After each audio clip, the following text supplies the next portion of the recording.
RBI की ओर से Paytm payment bank पर रोक लगाने के बाद संकट में घिरी पेरेंट कंपनी 197 कम्युनिकेशंस द्वारा यूपीआई सेवाओं पर बयान जारी किया गया है।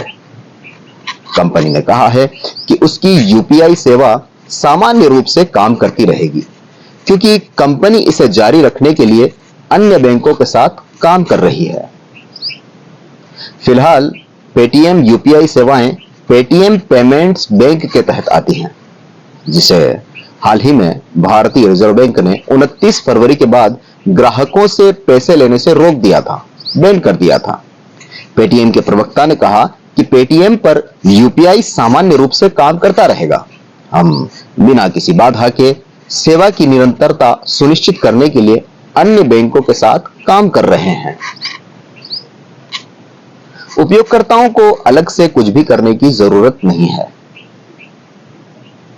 भारतीय राष्ट्रीय भुगतान निगम एनपीसीआई के अनुसार Paytm payments bank limited PPBL दिसंबर में बैंकों के बीच शीर्ष यूपीआई लाभार्थी था।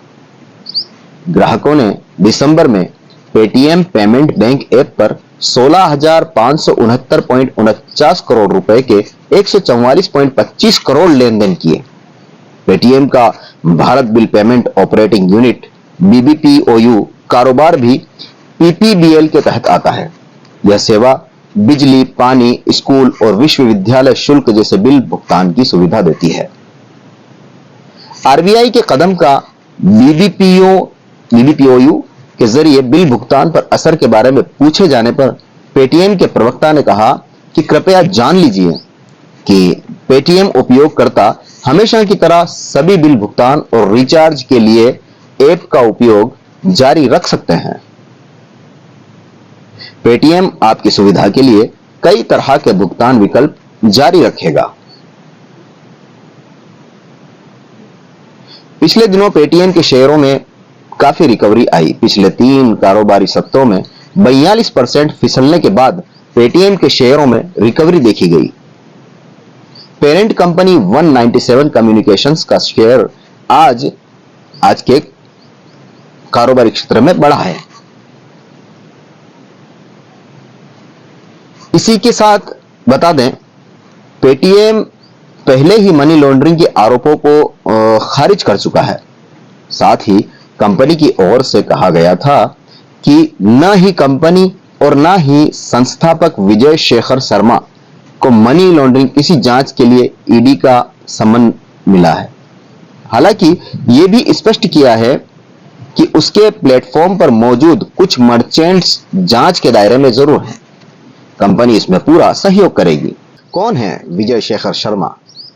2010 में पेटीएम लॉन्च हुआ और इसके बाद धीरे धीरे इस डिजिटल पेमेंट ऐप ने देश भर में लोकप्रियता हासिल की। 2016 में लागू हुई नोटबंदी ने इस ऐप की किस्मत को चमका दिया और देश में डिजिटल लेन देन को जमकर बढ़ावा मिला। यही वो समय था जब सरकार ने यूपीआई यानी यूनिफाइड पेमेंट सर्विस लॉन्च कर दी। इसके बाद पेटीएम का आईपीओ आया और शेयर्स में उतार चढ़ाव जारी रहा। लेकिन 31 जनवरी 2024 को आरबीआई द्वारा पेटीएम पेमेंट बैंक पर लगाए गए बैन के बाद यह ऐप एक बार फिर विवादों में है। हालांकि कंपनी का कहना है कि पेटीएम हमेशा चलता रहेगा और किसी तरह की कोई छटनी नहीं होगी। क्या आप जानते हैं कि देश के सबसे बड़े डिजिटल पेमेंट सिस्टम को आखिर किसने खड़ा किया? आखिर कौन है आम से खास आदमी तक का सफर तय करने वाले विजय शेखर शर्मा?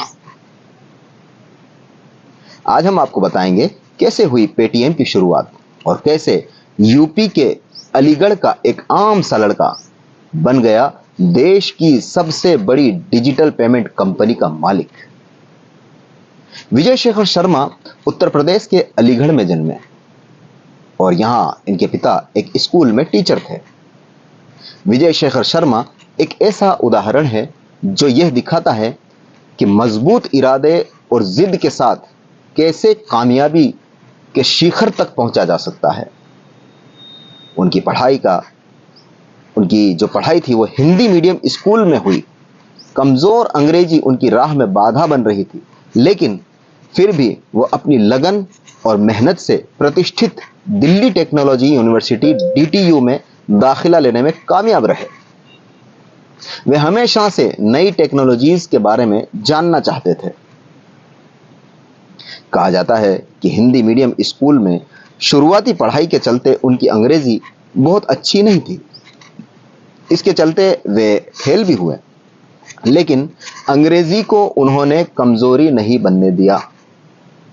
विजय शेखर शर्मा ने अपनी मेहनत और दोस्तों की मदद से अंग्रेजी पर पकड़ बनाई, इंजीनियरिंग की। पढ़ाई के दौरान ही वे एंटरप्रेन्योरशिप का सपना देखने लगे।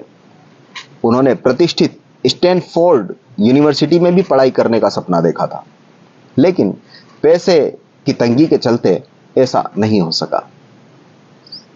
दिल्ली टेक्नोलॉजी यूनिवर्सिटी में पढ़ाई के दौरान उन्होंने indiasite.net वेबसाइट बनाई और कुछ वक्त बाद इसी वेबसाइट को $1 मिलियन में बेच दिया। विजय शेखर शर्मा यहीं नहीं रुके और इसके बाद उन्होंने कंटेंट मैनेजमेंट कंपनी XS शुरू की। रिपोर्ट के मुताबिक इस कंपनी को उन्होंने अमेरिका की लोटस इंटरवर्क को कई लाख रुपए में बेच दिया। बेचने के बाद इस कंपनी में उन्होंने नौकरी भी की और इसके बाद आया साल 2000, जब उस कंपनी की नींव रखी गई जिसने विजय शेखर शर्मा की किस्मत बदलने की ठान रखी थी। जी हां, इसी साल पेटीएम की पेरेंट कंपनी 197 कम्युनिकेशन लिमिटेड की शुरुआत हुई। 197 कम्युनिकेशन लिमिटेड की स्थापना साल 2000 में विजय शेखर शर्मा ने की। इस कंपनी का हेडक्वार्टर नोएडा में है। Paytm payments bank, Paytm payments gateway, Paytm payout, Paytm money, Paytm insider, Paytm insurance, Paytm postpaid, Paytm for business, Paytm credit cards और पेटीएम फर्स्ट गेम्स इसी कंपनी की सब्सिडियरीज हैं।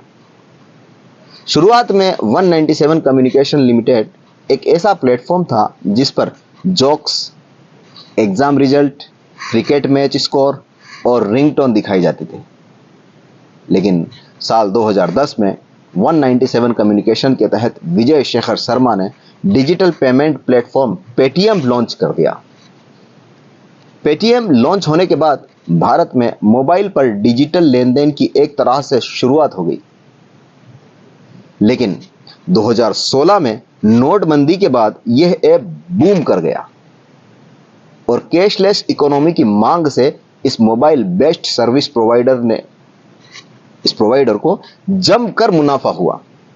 विजय शेखर शर्मा ने प्रधानमंत्री नरेंद्र मोदी की डिजिटल मुहिम में जमकर साथ दिया। 2018 में पेटीएम को वॉरेन बफे की बर्कशायर हैथवे से $300 मिलियन की फंडिंग मिली।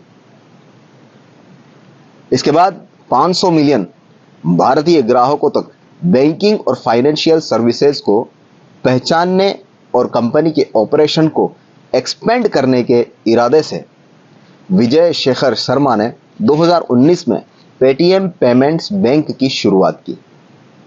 यह देश के सबसे बड़े डिजिटल बैंक में से एक है। भारत में पेटीएम को दो बड़े प्रतिद्वंद्वी वॉलमार्ट का फोन पे और गूगल पे दो हैं। पिछले कुछ सालों में पेटीएम की सकल मर्चेंडाइज में तेजी आई और वित्त वर्ष 2022-23 में इसने 13.2 लाख करोड़ रुपए का आंकड़ा छू लिया।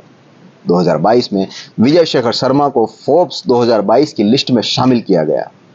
उनकी नेट वर्थ कुल $1.2 बिलियन रही। पेटीएम के फाउंडर विजय शेखर शर्मा लगातार अपने यूजर्स को भरोसा दिलाते रहे और खुद सारी जिम्मेदारी ली है। Reserve bank of India RBI ने 31 जनवरी 2024 को Paytm payments bank limited PPBL में किसी तरह के नए डिपॉजिट पर रोक लगा दी। इसके अलावा 29 फरवरी 2024 के बाद इस अकाउंट में टॉपअप डिजिटल वॉलेट, क्रेडिट लेन देन और फास्टैग भी काम नहीं करेगा।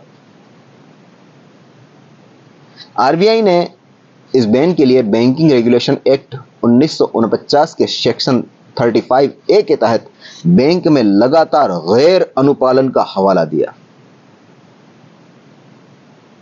केंद्रीय बैंक के आदेश के बाद पेटीएम ग्राहकों के साथ साथ डिजिटल पेमेंट सर्विस प्रोवाइडर की चिंताएं भी बढ़ गई हैं, क्योंकि आरबीआई के आदेश के बाद अगले दिन ही पेटीएम के शेयर मार्केट में ढह गए। अपने ग्राहकों और निवेशकों में भरोसा बनाए रखने के लिए विजय शेखर शर्मा ने एक्स ट्विटर पर पोस्ट करके कहा कि 29 फरवरी के बाद भी पेटीएम पहले की तरह काम करता रहेगा। इसके साथ ही विजय शेखर शर्मा ने कहा कि 197 कम्युनिकेशंस लिमिटेड OCL अपने नोडल अकाउंट्स और QR कोड्स को दूसरे बैंकों में शिफ्ट करके पेटीएम पेमेंट्स बैंक लिमिटेड पर अपनी निर्भरता कम करेगी। कि OCL के शेयर का दाम पिछले 2 कारोबारी सत्र में लगातार गिरा है। इस बीच विजय शेखर शर्मा लगातार अपने ग्राहकों, कर्मचारियों और निवेशकों के साथ कम्युनिकेशन कर रहे हैं। सोमवार 5 फरवरी 2023 को भी कंपनी ने किसी तरह की छटनी ईडी जांच से इनकार किया है। अब देखना यह है कि यूपी के एक छोटे शहर अलीगढ़ से निकलकर दुनिया भर में डिजिटल क्रांति लाने वाले विजय शेखर शर्मा किस तरह पेटीएम पर आए इस संकट से निपटते हैं और एक बार फिर पेटीएम के ढह चुके शेयरों को वापस पटरी पर लाते हैं। आरबीआई के राडार पर पेटीएम किस तरह इस नए संकट से उभर पाता है। अल सलूम्बर से मैं मोहिउद्दीन, धन्यवाद।